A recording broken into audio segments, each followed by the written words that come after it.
और ये हमारा सीरीज़ का थर्ड क्वेश्चन है। देखिए ये जे एडवांस का पी वाई क्यू नहीं है, ये आई रोडोफ का क्वेश्चन है। लेकिन सर्किट को समझने के लिए, सर्किट पे एकदम अच्छे से पकड़ बनाने के लिए ये क्वेश्चन बहुत ज़्यादा ज़रूरी है। और इस क्वेश्चन का दो तरीके से सॉल्यूशन हम बताएंगे, एक करंट मेथड, एक पोटेंशियल मेथड। और इस क्वेश्चन को लेने का एक ही मोटिव है कि बच्चा जो है एकदम कॉन्फिडेंट हो जाए। पोटेंशियल मेथड और पॉइंट पोटेंशियल मेथड दूसरा नाम उसका है, और किसमें करंट लूप लॉ ये सब में उसको बिल्कुल दिक्कत ना हो, और सिमेट्री में भी बिल्कुल दिक्कत ना हो।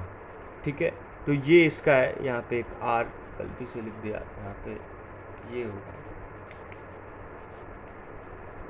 तो देखिए ये वीट स्टोन ब्रिज नहीं है, ठीक है ना, ये वीट स्टोन ब्रिज नहीं है, ये R by R is not equal to R by R है। ठीक है, तो ये वीट स्टोन ब्रिज नहीं है, ठीक है ना। अब देखिए, अगर ये वीट स्टोन ब्रिज नहीं है तो अब कैसे सॉल्व करेंगे। तो फिर से सेम ही बात है कि यहाँ से कहीं अगर ये इस तरीके से बैटरी लगाया गया, ठीक है, तो इसमें I1 करंट फ्लो किया, इसमें I2 करंट फ्लो किया। लेट अज्यूम, मतलब यहाँ से हम मान लेते हैं ये करंट I आया, ठीक है, और ये करंट I1 आया यहाँ पे। ये I1 आया, तो इसमें लूप उससे जंक्शन लॉ से क्या हो जाएगा, I minus of I1 current आ जाएगा। ठीक है, लेकिन देखिए वही चीज़ हम फिर से बोल रहे हैं कि अगर अगर फिर से बैटरी का पोजीशन को चेंज कर दिया जाए, बैटरी को इस तरीके से लगा दिया जाए, तो आप देखिएगा इधर से आएगा। तो आप देखिए कि फिर तो ऐसा ही कंडीशन है, बस ये ना, ये ही चीज़ ना डिफरेंस है कि ये ऊपर हो गया ये नीचे हो गया, तो उससे क्या फ़र्क पड़ता है, गड्ढा आगे हो या पीछे हो। अगर इंटेंसिटी गड्ढे का सेम है, तो अगर पानी अगर एक एक बराबर से एक एक तरीके से डालेंगे, तो उसमें पहले से जैसे जा रहा था वैसे ही अब भी जाएगा। ठीक है ना, ये अगर कम गड्ढा है तो इसमें ज़्यादा तेज़ी से पानी चलेगा। ठीक है, ऐसे ऐसे करके आप सोच सकते हैं कि ये दोनों गड्ढे का जो इंटेंसिटी है, इस गड्ढे का ये इंटेंसिटी है, तो सेम ही अमाउंट ऑफ वाटर जाएगा, same amount of electrons flow करेगा। ठीक है ना, इस तरीके से वो कर सकते हैं। और बैटरी चेंज करने से क्या होता है, हर एक ब्रांच में बस करंट का डायरेक्शन रिवर्स होता है। तो डायरेक्शन ऐसे हो जाएगा, I1 ही करंट रहेगा, और ये I minus I1 he current रहेगा, और ये I ही करंट रहेगा। ठीक है ना, ये समझ में आ गया।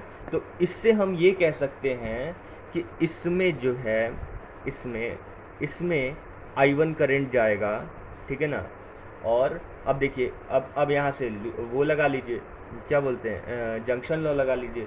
तो इसमें देखिए, ये भी जाने वाला करंट आप, या इसको, हाँ ठीक है, जाने वाला करंट ही, इसको आने वाला करंट ले लीजिए, इसको आने वाला करंट ले लीजिए। तो आने वाला करंट ये और ये है, और जाने वाला करंट ये है। तो आप इस तरीके से I minus I1 plus X is equal to I1। ठीक है, तो x is equal to 2I1 minus of I। तो देखिए ये करंट कितना हो गया, 2I1 माइनस ऑफ I। ठीक है ना, ये इस ब्रांच का करंट है। अच्छा, अब देखिए इस ब्रांच में ये करंट हो गया, ये इधर से आ रहा है, ये जा रहा है ये। ठीक है, तो अब 2I1 minus I plus x, मान लेते हैं इसमें भी जा रहा है कुछ, plus X is equal to क्या हो जाएगा, इज इक्वल टू ये I1 हो जाएगा। ठीक है, तो आप इसे सॉल्व कीजिएगा तो ये आएगा I माइनस ऑफ ये क्या हो जाएगा, I माइनस ऑफ I1 आ जाएगा। इसमें जैसे होगा, मतलब वो तो पता ही था हम लोग को, इसको समझा ही चुके हैं। ठीक है, अब देखिए फिर से एक बार हम बोल रहे हैं, मतलब इस देखिए ये दिमाग में घुसना बहुत ज़्यादा ज़रूरी है, क्योंकि बहुत लोग को इसमें प्रॉब्लम होता है। लोग समझते हैं सिमेट्री समझ में नहीं आ रहा। अरे क्या है सिमेट्री, समझ में आना या ना आना कोई चीज़ नहीं है। देखिए मान लेते हैं कि, देखिए इसको बहुत सिंपल एग्जांपल से हम समझाते हैं कि एक जो है, यहाँ से पाइप से पानी आ रहा है। ठीक है, पाइप से पानी आ रहा है, ठीक है ना। अब इस पाइप में जो है, इस पाइप में जो है ये, और ये, मतलब ये छेद थोड़ा सा बड़ा है। ठीक है, ये वाला जो है, आप इसको ऐसे समझिए, ये ऐसे है, ये एक ऐसे छेद है और ये एक ऐसे छेद है, ठीक है, और ये इस तरीके से है, ठीक है। तो इसमें जो वाटर जाएगा, इसमें जो वाटर जाएगा वो अलग अलग अमाउंट होगा, ये तो आपको क्लियर है, ठीक है ना। और यहाँ से पानी आ रहा है तो इसमें जो जाएगा, इसमें जाएगा वो अलग अलग अमाउंट जाएगा, ठीक है ना। इस दोनों में अलग अलग अमाउंट में पानी जाएगा, ठीक है। और अगर अगर ये मोटा वाला जो है, ये मोटा वाला, ये हॉरिजॉन्टल पाइप है, ठीक है ना। आप ऐसे करके मत देखिएगा तो आपको थोड़ा कन्फ्यूज़न होगा, वैसे उसमें भी सही है, लेकिन ये हॉरिजॉन्टल है ऐसे करके, ठीक है। तो यहाँ पे अगर मोटा पाइप, वो नीचे वाला पार्ट ये हो गया, और सेम जो पैसे पहले वैसे था वैसे ही है, ठीक है ना। इसमें इसके थिकनेस में कोई डिफरेंस नहीं, जो पहले नीचे था वैसे ही। तो देखिए अब हमेशा, अब हम आराम से बता सकते हैं, अगर इसका थिकनेस वो पहले वाले जो नीचे था उसके थिकनेस के बराबर है, तो आराम से बता सकते हैं कि उसमें इसमें जो वाटर फ्लो होगा और उसमें जो वाटर फ्लो होगा वो बराबर होगा, ठीक है, बता सकते हैं ना। तो वही चीज़ यहाँ पे है कि अगर हम बैटरी का पोजीशन को चेंज कर दे तो फिर हम देखेंगे तो हम बोलेंगे कि ये हाँ, इसमें इधर से ही I1 करंट फ्लो करेगा। तो हमारा जो प्रीवियस, मतलब ये जो बैटरी था, इसमें तो हम ये बोल दिए कि हम मान लिए हैं कि ये I करंट आ रहा है, ये I1 इसमें गया, I माइनस I1 इसमें गया, ठीक है। अब हम बोल रहे हैं कि एक सेकेंड के लिए हम ऐसा सोचें कि ये बैटरी का पोजीशन ऐसे है, तो करंट, बैटरी का पोजीशन ऐसे है, ठीक है। तो करंट कैसे फ्लो करेगा, सॉरी, बैटरी का पोजीशन पहले ऐसे था, ठीक है।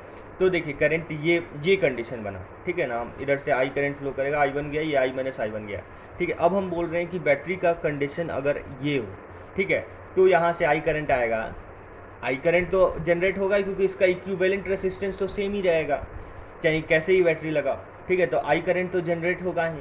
अब यहाँ पे आएगा तो सेम अमाउंट जो इधर से I1 इसमें टूटा था वो I1 इसमें टूटेगा, ठीक है। और क्योंकि हम बैटरी पलट करके एनालिसिस कर रहे हैं, तो पुराने वाले सिस्टम में क्या होगा, डायरेक्ट करंट का मैग्नीट्यूड सेम रहेगा, बस डायरेक्शन चेंज रहेगा। तो इधर से I1 जो घुस रहा था वो इधर से I1 आएगा, ठीक है। तो ये हल्का सा सिमेट्रिकल ही है, सिमेट्रिकल हल्का सा क्या है, ये सिमेट्रिकल ही है। यहाँ से देखिए, ये जो है ना मतलब यहाँ से करंट जो घुस रहा है वो सिमेट्रिकल सिस्टम है, यहाँ से सिमेट्रिकल सिस्टम है, यहाँ से सिमेट्रिकल, बस पोजीशन एक दूसरे का इधर उधर है, ठीक है, लेकिन सिमेट्रिकल ही है। मतलब अगर यहाँ पे कोई आदमी खड़ा होगा तो उसको ये और ये में जो डिफरेंस नज़र आएगा वो यहाँ पे खड़ा होगा, ये इसमें जो डिफरेंस नज़र आएगा वो सेम ही नज़र आएगा, ठीक है ना। तो हमको लगता है ये इनफ है समझाना। अगर कोई भी डाउट हो इसके अलावा भी तो आप पूछ सकते हैं, ठीक है ना, मुझसे, ठीक है।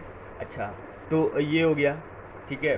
अब आपको क्या करना होगा, अब आप सिंपली लूप लॉ लगाइए दो जगह, यहाँ पे लूप लॉ लगा लीजिए, इसमें लूप लगा लीजिए, और एक पूरे में लूप लॉ लगा लीजिए। इसमें लूप लगाइएगा तो क्या होगा, ये आ जाएगा आपका I minus I1 into R is equal to I1R plus 2I1 minus I into R। इसको सॉल्व करेंगे, I minus I1 into R,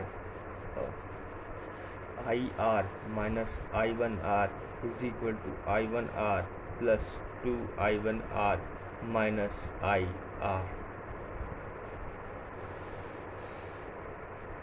सो यहाँ से आप देखिए तो ये कोई टर्म आ रहा है, सेम नहीं आ रहा है, तो आप इसे ऐसे ही रहने दीजिए।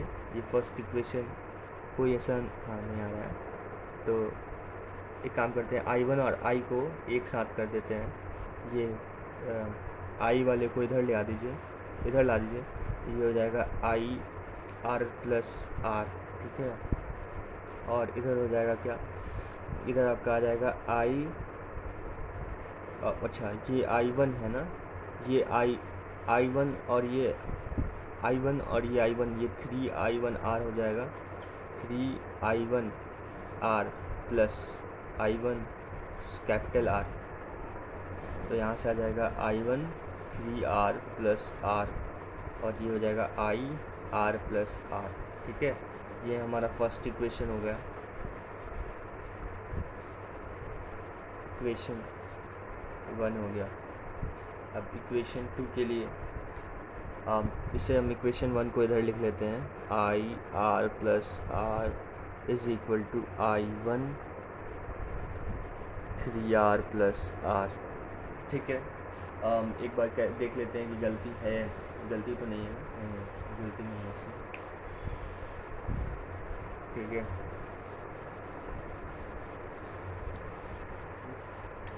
सेकेंड इक्वेशन क्या आएगा, पूरे सर्किट में घूम जाओ तो आ जाएगा, ये हो जाएगा I one R plus R I minus I one is equal to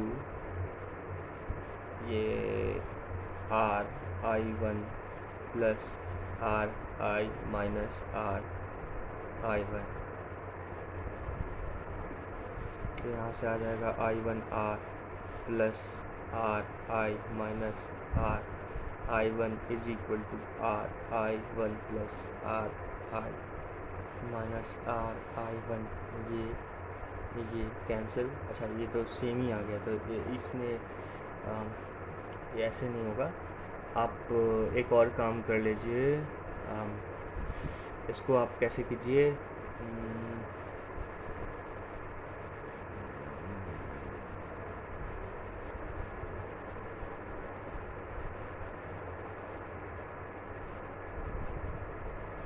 ये इक्वेशन आ गया। ठीक है, तो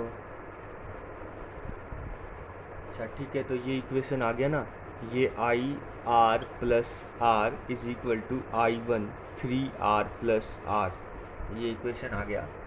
तो आप देख लीजिए, ये आई वन जो है वो I R plus R upon में 3r प्लस आर है। ठीक है, ये आई वन हो गया। अब ये आई वन आई के टर्म्स में आ गया, तो I minus I one, I minus I one क्या हो जाएगा, आई माइनस आई वन हो जाएगा, तो आपका क्या 3r plus R minus R upon में 3r plus are, 3r plus R. ठीक है, तो ये कितना हो जाएगा, ये आर कैंसिल हो जाएगा, ये 2r अपॉन में ये हो जाएगा। ठीक है, तो ये करंट क्या हो जाएगा, ये I minus R, I minus of I one कितना हो जाएगा, ये हो जाएगा आई इंटू और ये 3r, ये 2r अपॉन में 3r प्लस आर। ठीक है, ये हो गया। तो आई माइनस आई वन पता चल गया इसके टर्म्स में, ठीक है ना, आई के टर्म्स में। और फिर से अब आई करंट, टोटल करंट है आई।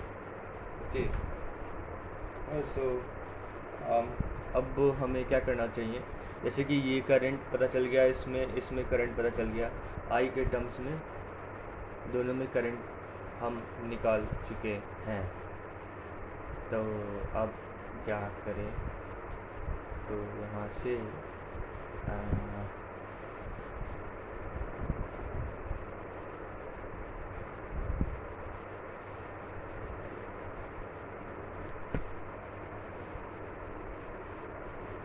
तो यहाँ पे जैसे आई माइनस आई वन आ गया, तो अब हम क्या कर सकते हैं कि आई करंट हम फ्लो कराएं, तो आई करंट हम फ्लो कराएं तो आई इंटू आर इक्विवेलेंट। ठीक है, ये पोटेंशियल डिफरेंस हो जाएगा इस पॉइंट और इस पॉइंट के बीच का। ठीक है ना, आर इक्विवेलेंट जो होगा।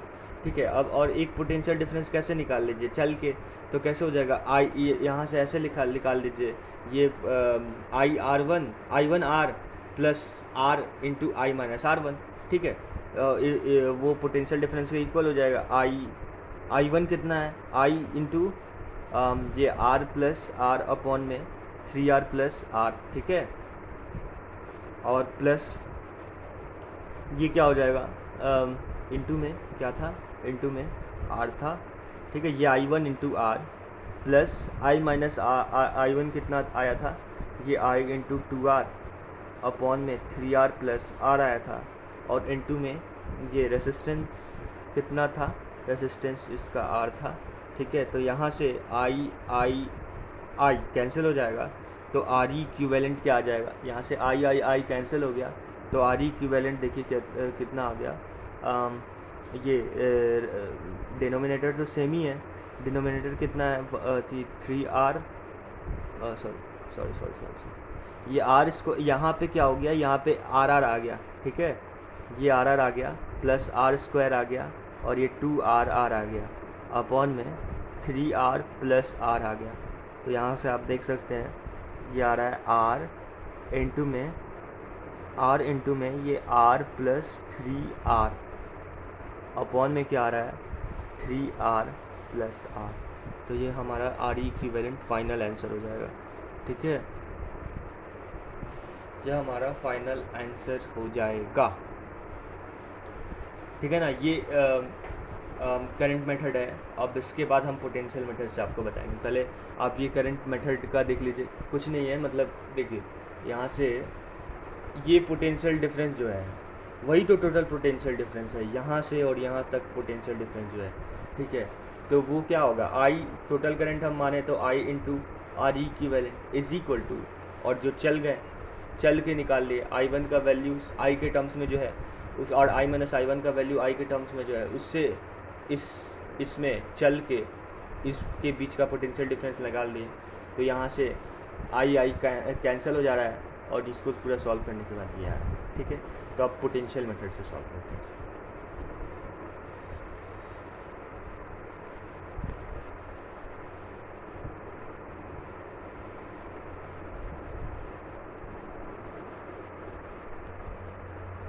तो अब ये जो है पॉइंट पोटेंशियल मेथड है। तो देखिए इसमें भी कुछ सब कुछ इजी है। ये तो पता है आपको कि इसमें जो करंट फ्लो करेगा उसमें करंट अल्टीमेटली इसमें भी करंट फ्लो करेगा। तो जिसका रेसिस्टेंस इसका रेसिस्टेंस पहले से बराबर है, तो पोटेंशियल डिफरेंस बराबर होगा तब ना करंट फ्लो करेगा। तो ये V पोटेंशियल तुम मान लिए, यहाँ का पोटेंशियल V1 मान लिए, तो यहाँ का पोटेंशियल जो होगा V माइनस V1 होना पड़ेगा, क्योंकि ये पोटेंशियल तुम 0 माने हुए हो। ये तो तुम बैटरी ऐसे करके माने हुए हो कि यहाँ पे V है, ये 0 है, 0 इसको लियो और V और बैटरी के डायरेक्शन में चलो तो V पोटेंशियल इसको लियो। समझ में है ना? तो अरे मतलब कि इसको हम ऐसे कहना चाह रहे हैं कि तुम इस पॉइंट के पोटेंशियल को 0 मान लियो, तो और ये बैटरी V वोल्ट का है तो इधर V वो वोल्टेज मान लियो और यहाँ पे एज्यूम कर लियो V1। ठीक है, तो तुमको तो ये चाहिए कि V minus V1 potential difference हो गया और अपॉन में R करंट फ्लोइंग हो गया। तो इसमें भी तो करंट फ्लो सेम ही होगा, जो कि हम बहुत देर तक आपको समझाएं कि क्यों सेम होगा। ठीक है, तो इस तरीके से V माइनस V1 हो गया।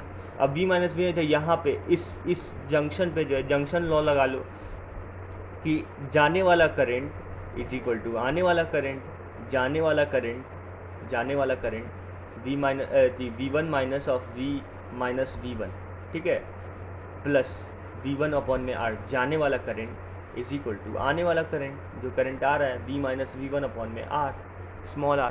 ठीक है, तो इसको सॉल्व कीजिएगा तो देखिए ये V1 जो है V के टर्म्स में आ जाएगा 2R अपॉन में 3R प्लस R, और V माइनस V1 को भी इसके टर्म्स में V के टर्म्स में लिख लीजिए। उसके बाद देखिए, उसके बाद हम ये बोल रहे हैं कि टोटल वोल्टेज V है, तो R इक्विवेलेंट को R इक्विवेलेंट मान लिए। ठीक है ना, मतलब जो हमको निकालना है R इक्विवेलेंट। उसके बाद देखिए ये टोटल करंट I करंट जो यहाँ से फ्लो किया होगा। ठीक है, अब ये करंट किसके बराबर होगा, इसके और इसके सम के बराबर होगा। कुछ करंट उधर गया होगा, कुछ करंट इधर आया होगा, तो V माइनस V1 अपॉन में R प्लस V1 अपॉन में R। ठीक है, इसको सॉल्व कीजिएगा, एकदम इजी है, कैलकुलेशन एकदम इजी है, मतलब 5 क्लास का बच्चा जो कैलकुलेशन करता है ना वही है। उसको सॉल्व कीजिएगा और V बाई R इक्विवेलेंट आएगा, और यहाँ से जो है यहाँ पे कुछ मतलब क्या मैनिपुलेटेड रिजल्ट आएगा, इंटू V आएगा। V को कैंसिल कर दीजिएगा और क्रॉस मल्टीप्लाई करके R1 बाई R इक्विवेलेंट का वैल्यू मिल जाएगा आपको।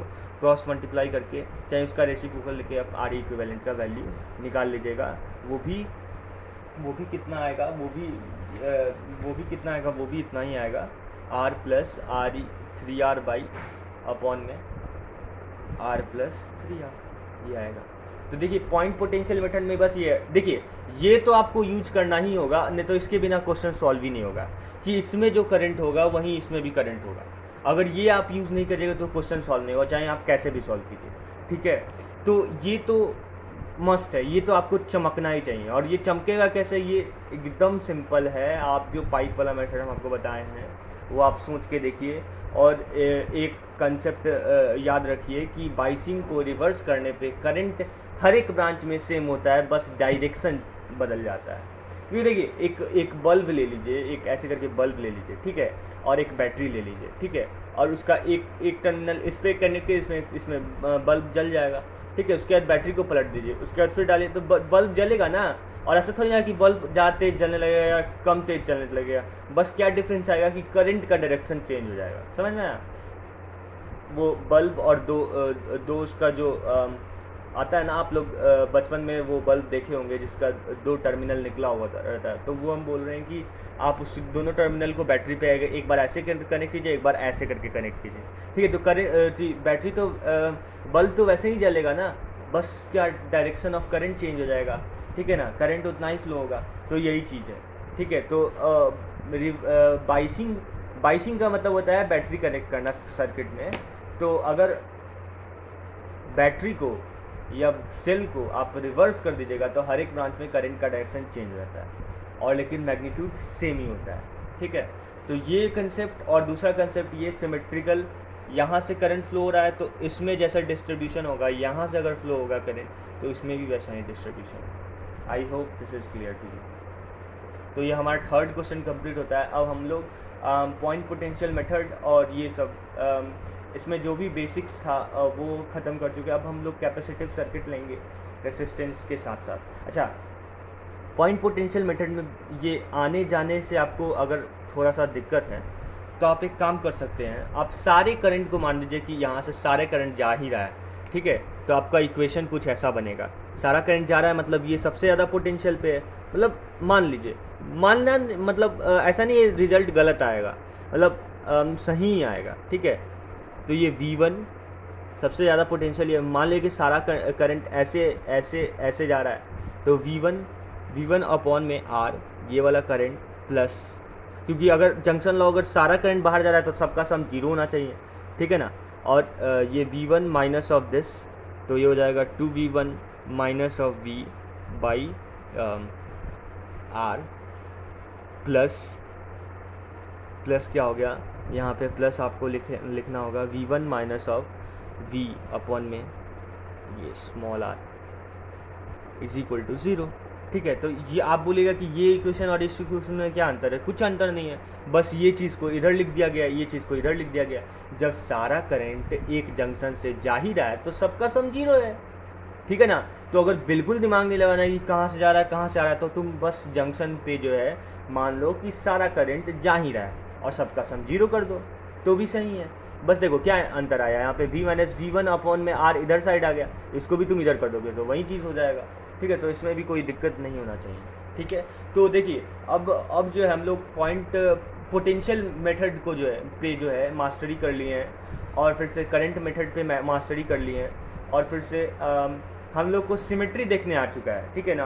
अगर कोई सिमेट्रिकल सर्किट होगा तो हम लोग ये नहीं सोचेंगे कैसे हो रहा है, क्यों हो रहा है, हम लोग को आ गया, हम लोग बहुत बढ़िया से समझ चुके हैं सिमेट्रिकल सर्किट। जेईई एडवांस का 2 PYQ समझ के, और एक IDOF के क्वेश्चन हम लोग ये समझ चुके हैं कि सिमेट्रिकल कैसा होता है, कैसे देखना होता है सिमेट्री, ठीक है। तो अब ये सफिशिएंट है, इतना जेईई लेवल के लिए सफिशिएंट है, और इतना से हो जाएगा आपका, ठीक है। तो अब हम कैपेसिटिव सर्किट लेंगे, और कैपेसिटिव सर्किट में जो है आपको कैपेसिटिव सर्किट में जो रेसिस्टेंस लेके जो टफ क्वेश्चन बनता है वो सब देखेंगे। 2023 में जेईई एडवांस के क्वेश्चन आया है, वो देखेंगे, फिर से वो इजी क्वेश्चन था, और एक टफ क्वेश्चन भी देखेंगे, ठीक है। Thank you. उसके बाद हम लोग इंडक्टर इंट्रोड्यूस करेंगे, ठीक है। बस आप इसको फॉलो करते रहिए, और कोई भी डाउट होगा तो पहले हम मुझसे डायरेक्टली कांटेक्ट कर लीजिए 8210320849, ठीक है। ये मेरा कांटेक्ट नंबर है, आप मुझसे कांटेक्ट कर लीजिए, मैं आपका डाउट क्लियर कर दूँगा।